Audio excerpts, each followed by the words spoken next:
بسم اللہ الرحمن الرحیم۔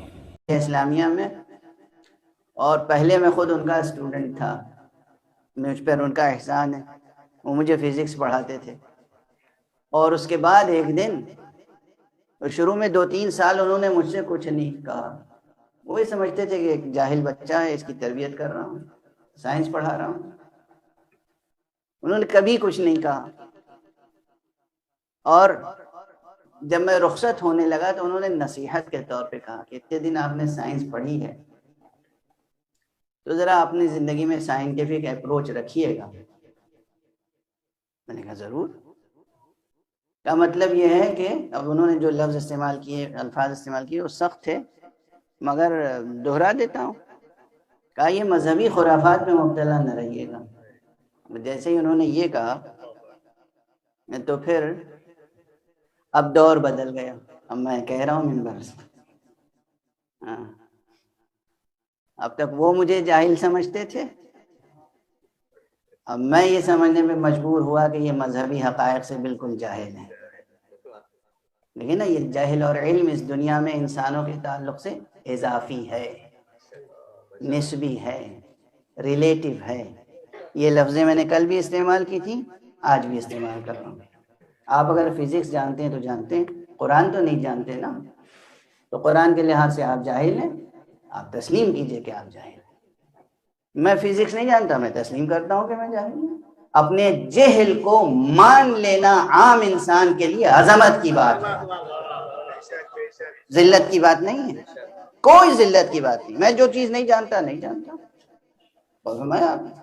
نہ جانتے ہوئے یہ کہنا کہ میں جانتا ہوں یہ ذلت کی بات ہے، اس لیے کہ یہ جھوٹ ہے، یہ کذب ہے، یہ جھوٹ ہے۔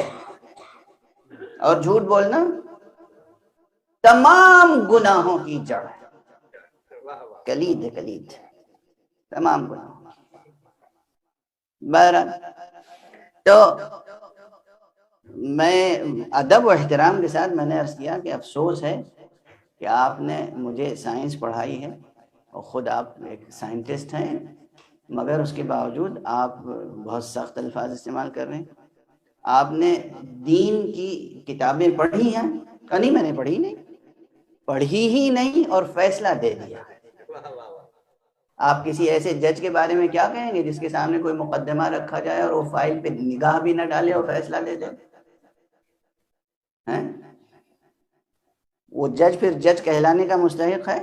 خیر، انہوں نے پھر دیر تک نصیحت کی اور دیر تک گفتگو ہوئی، جس میں ایک بات انہوں نے یہ کہی کہ آپ نے فزکس پڑھی اور آپ نے یہ سب دیکھا کہ سورج اور چاند اور یہ سب کیسے ہوتا ہے۔ اب آپ کا مذہب کہتا ہے کہ چاند 2 ٹکڑے ہو گیا۔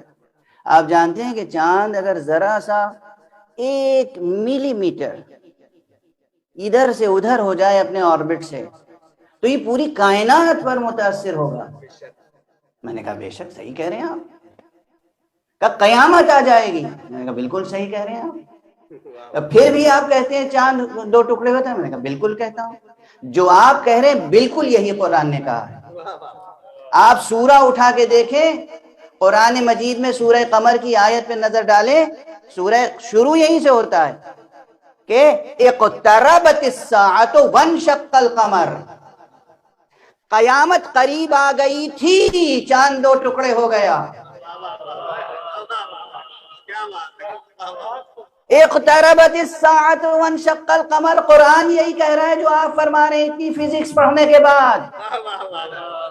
آپ جو بات 20ویں صدی میں کہہ رہے ہیں وہ بات قرآن نے بعینہ ہی کہی ہے، تاکہ قیامت تک آپ جیسے سائنٹسٹ غور کریں جب آیت پڑھیں کہ واقعاً چاند تو ایسی چیز ہے، کوئی ستارہ، کوئی سیارہ اپنی جگہ سے، اپنے آربٹ سے ذرا سا ادھر اور ادھر ہو جائے تو قیامت آ جائے، لیکن یہ کلام اس خدا کا ہے جس خدا کے ہاتھ میں حیات بھی ہے، موت بھی ہے، کائنات بھی ہے اور قیامت بھی ہے، آغاز بھی ہے اور انجام بھی ہے، اور اس کے ہاتھوں پر یہ قرآن نازل ہوا ہے جسے اس نے ولایت دے کر بھیجا۔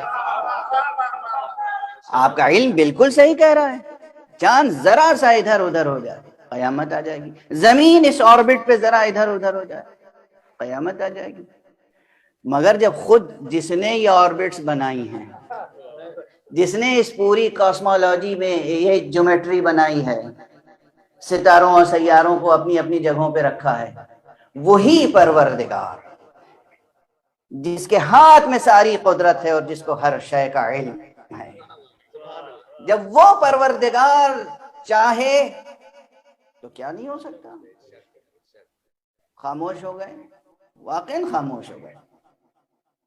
تو یہ اتنا جواب اس موقع پر یاد رکھیے گا۔ جن صاحب نے بھی سوال کیا تھا شق القمر کے بارے میں، بے شک چاند دو ٹکڑے ہوا تھا، بس جتنا قرآن میں ہے اتنے پر ایمان لانا ہمارے لیے فرض ہے۔